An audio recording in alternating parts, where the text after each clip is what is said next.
What is your biggest dream? What is your Everest? On April 25th, 2015, a powerful earthquake struck Nepal and rocked Everest, the highest mountain in the world. Thousands of people were killed and 100,000 left homeless. I was on a ladder climbing an ice wall at 6,000 meters, approximately 20,000 feet, when the earthquake struck. The whole wall started shaking left and right. A big chunk of ice, the size of a car, collapsed on my left-hand side. It roared like a rocket taking off. There was so much snow in the air, I couldn't see anything and I couldn't breathe. I was suffocating. I climbed up really fast, past the edge, clipped myself to the anchor, and I thought, this is the end. I'm gonna be buried alive under the avalanche. There was nothing I could do except to hold on. I thought about the sadness my family would feel. Strangely, I felt at peace, and I accepted that this is how my life would end. After about 2 to 3 minutes of falling ice, everything stopped. I was shaking so badly that I couldn't control myself. I tried to take a deep breath, and I started sobbing. What was I doing on Everest? What led me to risk my life on the highest mountain in the world? 4 years ago, I wasn't a mountain climber. I was an electrical engineer working for a large American corporation in California. To go up the stairs, I would use an elevator. I had no camping experience. I've never slept in a sleeping bag, not even in my own backyard. I was scared of spiders crawling inside my sleeping bag. And to give you a better perspective, I hated cold weather. I would wear a heavy jacket at 25 degrees Celsius. Why would a California girl and an engineer decide to climb mountains? What forced me out of my comfort zone? I was in a seminar. The leader of the seminar inspired us to pursue a huge project, something beyond myself and my wildest dreams that I've never imagined, something impossible. My mind blanked out until someone mentioned trekking to Everest Base Camp. Before I knew it, I shouted out, "I'm gonna climb Everest!" People stared at me in disbelief.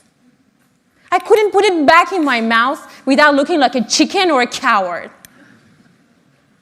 I was so excited, I went home and I Googled how to climb Everest. I decided to start my training by climbing the highest mountain in California, Mount Whitney,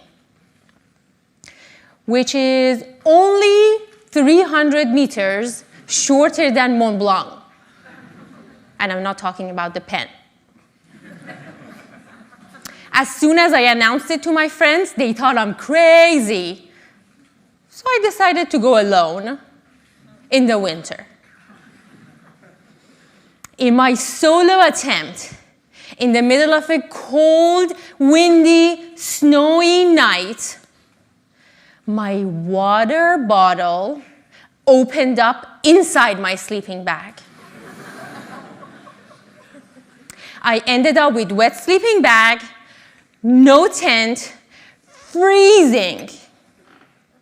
I thought this is how people die in the mountain, so I recorded the last moments of my life on my phone. Here is the video. خیلی سردمه. 7 بعد از ظهر، نمیدونم تا صبح چجوری سر بکنم. خیلی سرده. دلم نمیخواد اینجا باشم. خیلی سخته.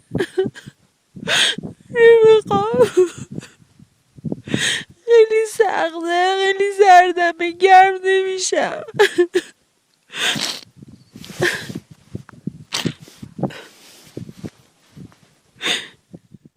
So I'm talking in Farsi, my mother language. I couldn't think of any English at that moment.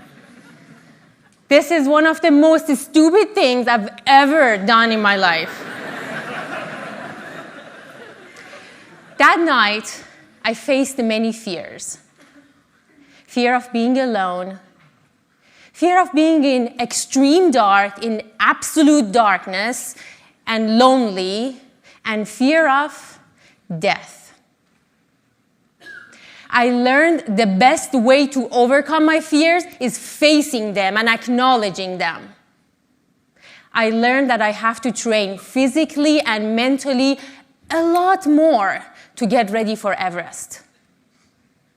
My next challenges of climbing volcanoes in Ecuador also ended in failure.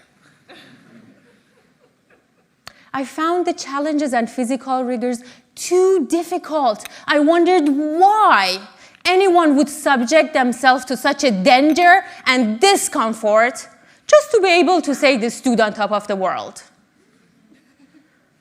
Giving up was the best option. Wouldn't you agree?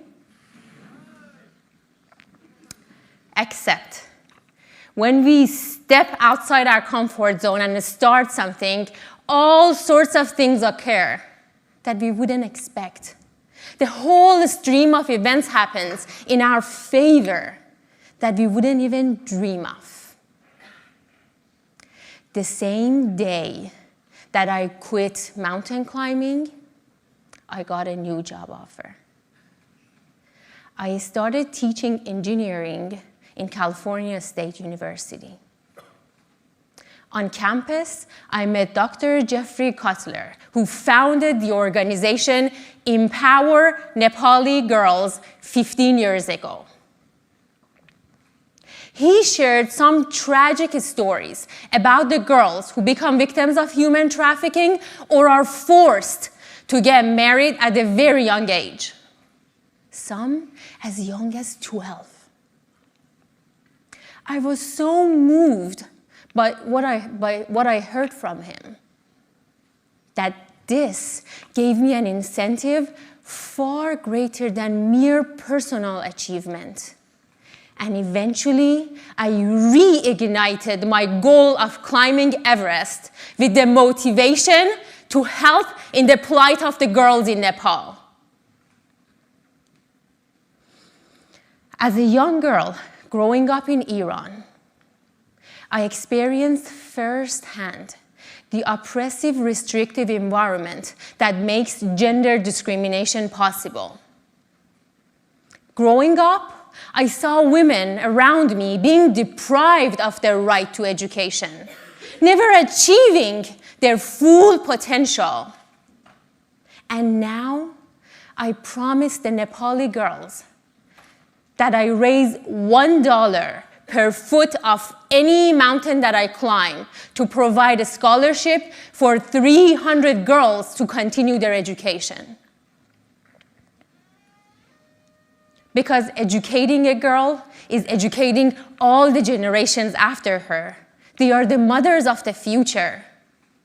Girls with basic education are 4 times less likely to get married as children. When women in a country are empowered, the whole country significantly improves.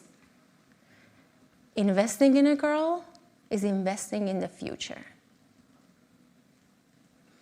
My dream of climbing Everest had a second life. And I trained harder than ever. And soon, I was on a plane to Nepal, where I met the girls for the first time, visited homes, saw their schools, and received the smiles everywhere I went. I connected to the girls in a different level because they knew I have experienced some of their pain myself. Some of these girls hadn't met a woman engineer, hadn't met a woman mountain climber. And I wanted with all my heart to be the role model because I never had a role model myself. And I wanted to simply tell them to be hopeful and climb their Everest, which was continuing their education. Back to training, I was climbing an 8,000-meter peak in Chinese Himalayas called Chuoyu. When we do a high-altitude mountain, we go up and down the mountain because of the lack of oxygen, because we want our body to get used to the elevation. We go up, drop off some of our gear, come back down, and rest. We go up and down as many times as possible until everyone is ready. On the 20th day of the climb, I had a headache, sore throat, and I was nauseous and tired. It took me 2 minutes to convince myself to take the next step. I had a hard time keeping up with the rest of the team because they were mostly men, taller than me, with longer strides.